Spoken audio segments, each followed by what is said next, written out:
Hi everyone. आज एक नए पार्ट के अंदर योगा के पार्ट में आप सभी का स्वागत है।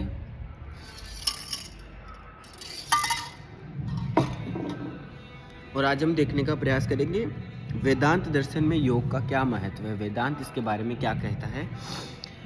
प्रणाली का वेदांत दर्शन जो है भारतीय विचार प्रणाली का सर्वश्रेष्ठ स्थान रखता है।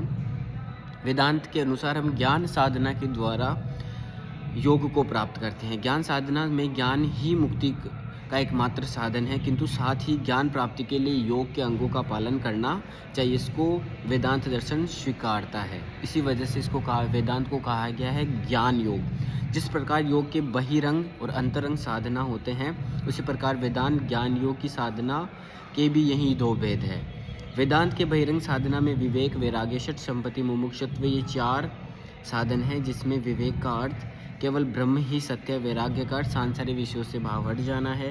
उसके अलावा सब षट संपत्ति में 6 हिस्से आते हैं, जिसके अंदर शम, दम, तितिक्षा, उपरति, श्रद्धा और समाधान। शम का अर्थ होता है इंद्रियों के विषय की ओर ले जाना, दम का होता है उन इंद्रियों पर नियंत्रण करना, तितिक्षा का अर्थ होता है कि तप करना, खुद को और भी ज़्यादा पुश करना, और वैराग्य को दृढ़ करना। उसके बाद में इसके पश्चात है ब्रह्म की प्राप्ति की इच्छा रखना, इस मुमुक्षुत्व कहलाता है। उसके अलावा अंतरंग जो साधन होते हैं, उसके अंदर श्रवण, मनन, निधिध्यासन और आत्म साक्षात्कार ये भावनाएं आती है। श्रवण का मतलब है अपने गुरुओं से और अपने लोगों से ऐसी चीज़ों को सुनना जो आपको मुमुक्षुत्व की ओर लेके जाती हो, उनके ऊपर विचार विमर्श करना, उसमें विचारधाराएं बनाना, इस मुमुक्षुत्व।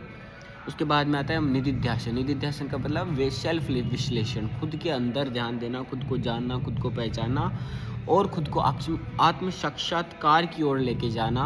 अंत में आता है आत्म साक्षात्कार, जिसमें जीरो आईनेस, जीरो सेंस आपका हो जाता है और आप वैराग्य को प्राप्त हो जाते हैं। उसके अलावा ब्रह्म सूत्र में कहा गया ध्यानाच्य, अर्थात चित्त में निरंतर वृत्तियों का प्रवाह बने रहना ध्यान कहलाता है। यह किसी की स्थिति में हो सकता है। इसे योग में तत्र प्रकांता ध्यानम कहते हैं। किसी एक चीज़ पे लंबे समय तक कंसिस्टेंटली ध्यान लगाए रखना।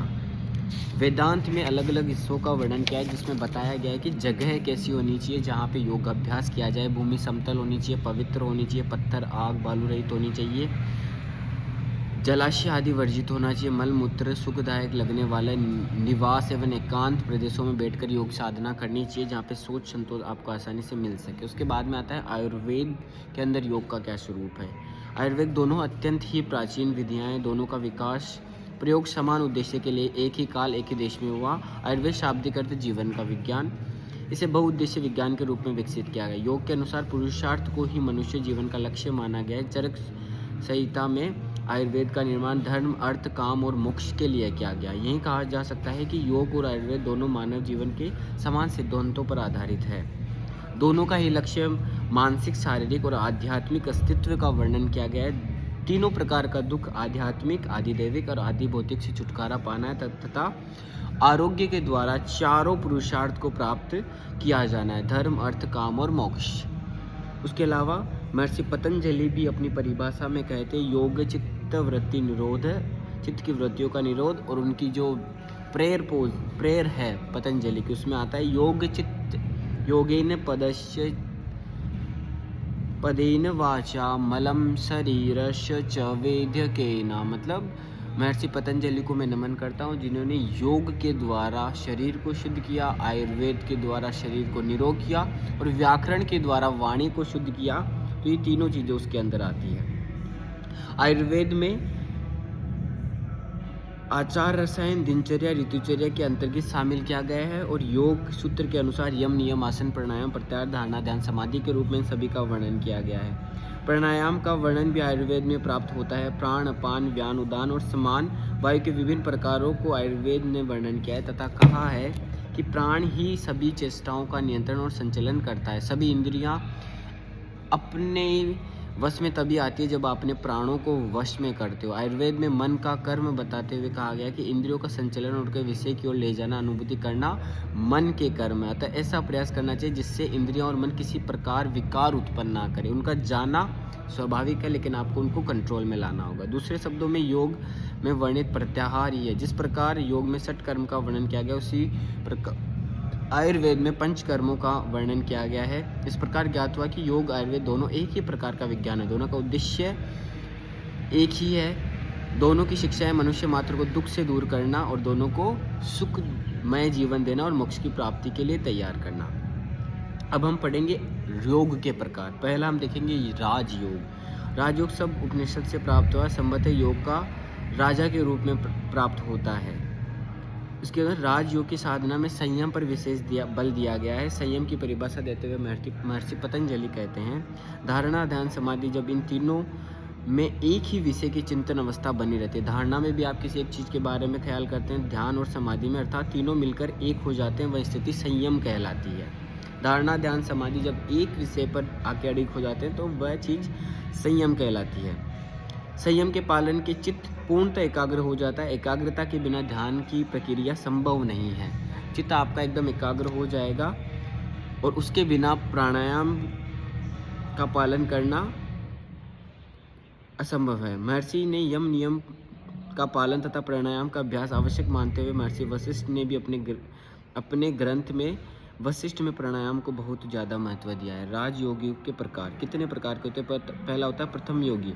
प्रथम योगी नौसिखिया योगी कहा जाता है। योग सूत्र में कथित ग्रंथों का अभ्यास करते करते जिन योगों को संप्रक समाधि प्राप्त हो जाती है, उसके बाद में मधुमति नामक भूमि में प्रवेश करते हैं।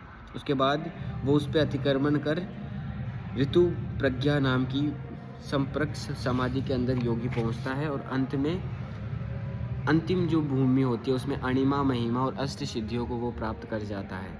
राजयोग साधन में उत्तम, मध्यम और अधम प्रकार के सार्थक होते हैं जो योग को प्रवेश करते हैं और इन सभी को एक ही प्रकार से माना जाता है। उसके अलावा वेदों के अंदर भी बहिरंग साधना और अंतरंग साधना बताई गई है, जिसके अंदर विवेक, वैराग्य, षट संपत्ति, मुमुक्षुत्व और दूसरे के अंदर देखा जाता है श्रद्धा, समाधान, मुमुक्षुत्व और मनन। उसके अलावा नेक्स्ट है भक्ति योग। भक्ति योग के अंदर क्या होता है? मोक्ष का दूसरा मार्ग भक्ति योग। ज्ञान योग की अपेक्षा भक्ति योग सहज मार्ग है जो सभी संवेदनशील मनुष्य के लिए सुलभ है। भावुक व्यक्तियों के लिए यह मार्ग सर्वाधिक उपयुक्त है। भक्ति शब्द भव सेवायाम धातु से निष्पन्न हुआ, जिसका अर्थ होता है सेवा करना। सेवा श्रद्धा द्वारा ईश्वर को तादात्म्य स्थापित करना ही भक्ति कहलाता है। भक्ति का यह सहज विश्वास है कि प्रेम भाव से आराधना करने पर ईश्वर दर्शन संभव है। प्रेम ते प्रकट होता भगवंता, मतलब प्रेम से ही भगवान का मार्ग दिखता है। कबीर ने भी कहा है, ढाई आखर प्रेम का पढ़े सो पंडित होय। भक्ति का संबंध प्रेम इस अहं से मुक्त करना है तथा जो व्यक्ति अहं से मुक्त हो जाता है वाचस्व में सच्चा भक्त कहलाता है। दो प्रकार की भक्ति यहाँ पे वर्णित की गई है। एक होता है हेतु की, जिसको गौणिक भक्ति बोलते हैं। एक होती है अहेतु की। हेतु की भक्ति सकारात्मक भक्ति है। सप्रयोजन होने के कारण इसे हेतु की भक्ति कहा गया है। ये ईश्वर के लिए न होकर सांसारिक विषयों को प्राप्त करने के लिए, लेकिन यह प्रारंभिक भक्ति का तरीका होता है। उसमें बाद में होती है अहेतु की, जिसके अंदर आप निष्काम होकर भगवान की सेवा करते हो और यह निष्प्रयोजन भक्ति कहलाती है। यह भक्ति सर्वोपर्ण भाव से ईश्वर की आराधना करती है, तब इस भक्ति को अहेतु भक्ति कहलाती है। उसके अलावा भक्ति साधना के 9 प्रकार के भक्त होते हैं। पहला होता है श्रवण भक्त, जो सुनते हैं। फिर होते कीर्तन करने वाले, फिर स्मरण करने वाले, पाद सेवन जो पैरों की सेवा करते हैं, अर्चना करने वाले, वंदना करने वाले, दास्य भक्ति दास के रूप में, सांख्य और आत्मनिवेदन भक्ति। उसके बाद में आता है कर्म योग। मनुष्य में कर्म करने की सर्वाधिक प्रवृत्ति होती है और मनुष्य सदैव कर्म करता रहता है। इसी वजह से निसंदेह मनुष्य क्षण भर कर्म किए बिना नहीं रह सकता।